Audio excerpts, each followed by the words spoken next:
14 तबक दी रखदा खबर मुरशद रित हो के साकी नो खोली दादी अहले बैत दे छटन गुलाम रहिए और साबत कदम रहिए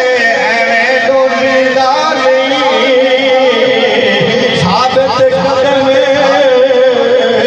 रहिए एवें डोली दादी